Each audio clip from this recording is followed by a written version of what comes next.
Normal इंसान की life में एजुकेशन बहुत ही ज़्यादा इंपॉर्टेंट रहती है। बेसिकली अगर इंसान के पास एजुकेशन, हेल्थ और लिविंग स्टैंडर्ड अच्छा है तो उसको एक पावरफुल इंसान माना जाता है।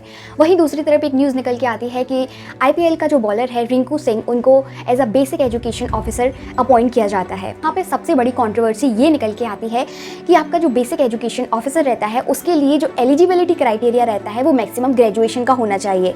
पर वहीं दूसरी तरफ जब इनके एजुकेशन की बात की जाती है तो इनका जो क्राइटेरिया निकल के आता है वो सिर्फ क्लास 9 तक पास देखे जाते हैं।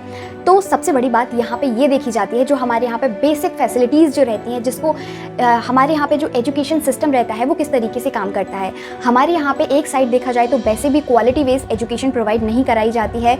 जो गवर्नमेंट रहती है वो मोस्टली केसेस में करप्टेड रहती है। वहीं दूसरी तरफ जब हम देखते हैं तो हमें हमारी शिक्षा प्रणाली को जो मॉनिटर कर रहा है वो खुद एक अनपढ़ इंसान देखने को मिलता है। तो यहाँ पे हमारे यहाँ पे बहुत सारे ऐसे रिफॉर्म करने की ज़रूरत है। और एक चीज़ ये भी नोटिस की जाती है कि अगर कोई इंडिविजुअल पढ़ाई में एसोसिएट नहीं करता है, पढ़ाई से एसोसिएटेड नहीं होता है, तो वो अदर फैसिलिटीज़ की तरफ बढ़ता है। ठीक उसी तरीके से अगर उनका क्लास 9th तक उसमें मन लगा, इसके बाद में उनका स्पोर्ट में अच्छा मन लगा, ही मूव्ड टू द क्रिकेट।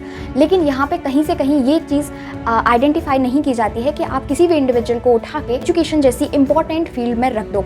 हमारे यहाँ पे बहुत सारे ऐसे ग्रेजुएट हैं जो आज भी अनएम्प्लॉयड घूमते हैं, लेकिन जो आपके बड़े ऑफिसर्स रहते हैं, जिनका अच्छे से एसोसिएशन रहता है, जिनकी जान पहचान अच्छे से रहती है, उन्हीं लोगों को अपॉइंट कर दिया जाता है। तो हमारे यहाँ पे ना केवल गवर्नमेंट की तरफ से, इंडिविजुअल की तरफ से भी और हर एक फील्ड में हमें करप्शन ही करप्शन देखने को मिलते हैं। हमारी एजुकेशन जो सिस्टम रहती है, जहाँ पे छोटे छोटे बच्चे जो रहते हैं उनको मॉनिटर करने के लिए सिर्फ आपकी क्लास 9th पास जो इंडिविजुअल अगर उसकी मॉनिटरिंग करेगा तो आप सोच सकते हो कि हमारी जो एजुकेशन सिस्टम है वो किस तरीके से काम कर रही है और हमको इसमें क्या क्या रिफॉर्म्स लाने की ज़रूरत है। और सबसे बड़ी बात ये होती है कि हमें इस एजुकेशन सिस्टम में आवाज़ उठाने की ज़रूरत है। इंसान जो हमारा सिटीज़न है वो जितना ज़्यादा अकाउंटेबल होगा चीज़ों के लिए, हमारी जो गवर्नमेंट आज तक हमसे करप्शन जो करती आ रही है उसको वहाँ पे रिमूव किया जा सकता है।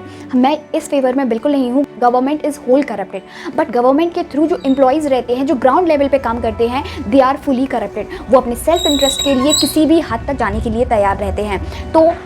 तो इस टाइम पे हमारी ये रिस्पॉन्सिबिलिटी होती है कि हमें किस तरीके से काम करना है और किस तरीके से आंसरेबल गवर्नमेंट को करना है हमारी चीज़ों के प्रति।